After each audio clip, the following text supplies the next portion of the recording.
Thanks for joining me as we look ahead to racing on the Easter weekend, to Saturday the 19th of April to be exact, racing on the Highveld at Turffontein on the Standside track. Also just a reminder, as far as the rest of the Easter weekend is concerned, on Easter Sunday, we are of course racing at Hollywoodbets Greyville. This is the postponed night race meeting from Good Friday that has been moved to Sunday as a result of the rain, and then Sunday's race meeting at Hollywoodbets Scottsville has been moved to next Wednesday, while on Monday, Family Day, we are racing at Hollywoodbets Kenilworth down here in Cape Town. Lots to look forward to as far as racing is concerned on the Easter weekend, and after all the hot cross buns and picklefish, I'm sure you're chomping at the bit to get involved in this Turffontein race meeting, where we have 8 races on the card.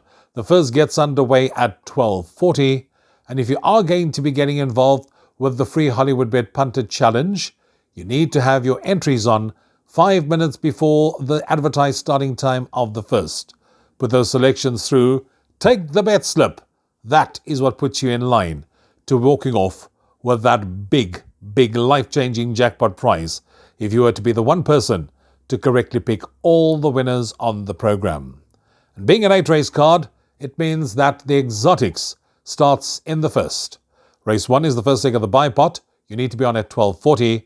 It's a maiden juvenile plate for fillies over 1,000 metres, and there are 11 of them carded to contest the opening event on the card. And as I was working my way through it, I thought initially maybe I should go with number 2, Far Beyond, because this horse produced a promising debut at the Vaal first time out. But when I got to number 9, Queen's Pact, I was sold. But for that last run, which I think you can put a line through, this horse is far better than that performance of 1160 on this track. It's the penultimate run that really caught the eye over this distance that stands out, and a repeat of that kind of performance certainly makes 9 Queen's Pact a big runner. She's a speedy sort.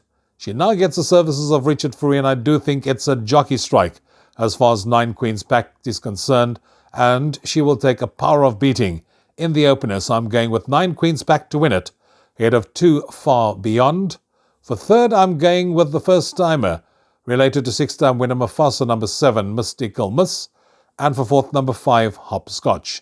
9-2-7-5 the numbers in race number 1. Second is the opening leg of the place accumulator. You need to be on at 13:15. It's a maiden juvenile plate to be run over 1,000 metres, and there are 9 runners carded to contest the second race on the card. I'm starting the PA with a banker. I'm looking no further than number 7, Opera Fan. This horse, is the kind of horse that I would go for. Has shown improvement in each of its outings to date. She was running on over 1,100 metres last time out on this track. Wesley Mowing knows her well, back on board, and I do think with further natural progress still to come, she should be the one they're all going to have to beat. So I'm going 7 Opera Fan to win race 2, ahead of 2-1 Tiger. For third, I'm going with 3 Scorpio, and fourth, number 5 Symbine. That takes us on to the third, the opening leg of the pick 6. If you are going to be playing a pick 6, you need to be on at 13:50. 7 runners to contest the opening leg, race 3 being a juvenile plate over 1,400 metres, and here I'm going with a horse that brings feature race form into the equation, and that is number 1, Read All About It. Now this horse was a touch disappointing when below par last time out, but that was at feature race level, ran in the listed Stormberg Stakes.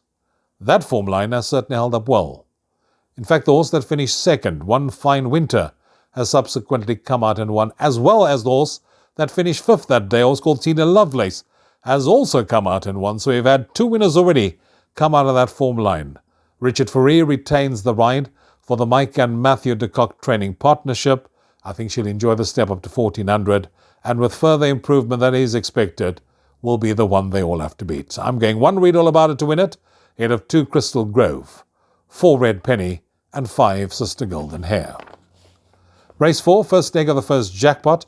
You need to be on at 14:25, a merit-rated 80 handicap to be run over 2,850 metres, and just 9 of them will contest race 4 on the programme. This is going to be a kind of race where tactics will be what it's all about.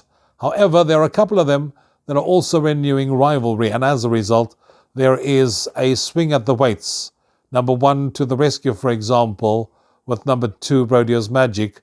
Likewise, number 6, Rosie Lemon. 3.5 kilos bet off at the weights with number 2, Rodeo's Magic. That was for a 4-length beating. That brings the two of them closer together. But number 1 to the rescue is 3 kilos bet off at the weights with number 2, Rodeo's Magic. And that was for a 2.4-length beating, which means that to the rescue should turn the tables on Rodeo's Magic, coupled with the fact that to the rescue loves to race up handy, and Cabela Mazziniani knows him well. From Stallgate 2, I think we'll have the run of the race, and will more than likely be playing come and catch me if you can tactics in the run to the wire. So I'm going 1 to the rescue to win it, ahead of 6, Rosie Lemon, 2, Rodeo's Magic, and 8, Moment. We move on to race 5, first leg of the second jackpot. It's a merit-rated 84 apprentice handicap to be run over 2,000 metres, and just 8 of them will contest race 5 that jumps at 3 o'clock on Saturday afternoon. Here I'm going with a horse that is really a model of consistency, and that is number 2, DJ Junior. If you look at the form, absolute solid form lines that this horse brings into the race. In fact, the horse that finished just ahead of him in second last time out, a horse called Do It With Diamonds, has subsequently come out and won since to give that form line a boost. I think he'll enjoy the step up to 2,000 and will be involved in the shake-up. So I'm going 2, DJ Junior to win it, ahead of 4, Dark Silver, 5, Hearts on Fire, and 3, Diesel's Shadow. 6th race, merit-rated 76, another apprentice handicap. This one will be run over 1,400 metres, and also 8 runners are carded to contest the 6th race on the card. Yeah, I'm going with a horse that certainly stands out on current form. I'm siding with number 3, Great Notion, as my first choice selection. And I do think those 2 good post-maiden efforts is what certainly caught my eye. The horse that finished 5th that day was a horse called Exalus Gold, that also subsequently come out and frank that form line. Now, Great Notion is ideally course and distance suited. She gets the services of a 4-kilo claiming apprentice. Apprentice Blaine Marks Jacobson will be on board. She drops in class, and I do think will give us an honest account of herself again.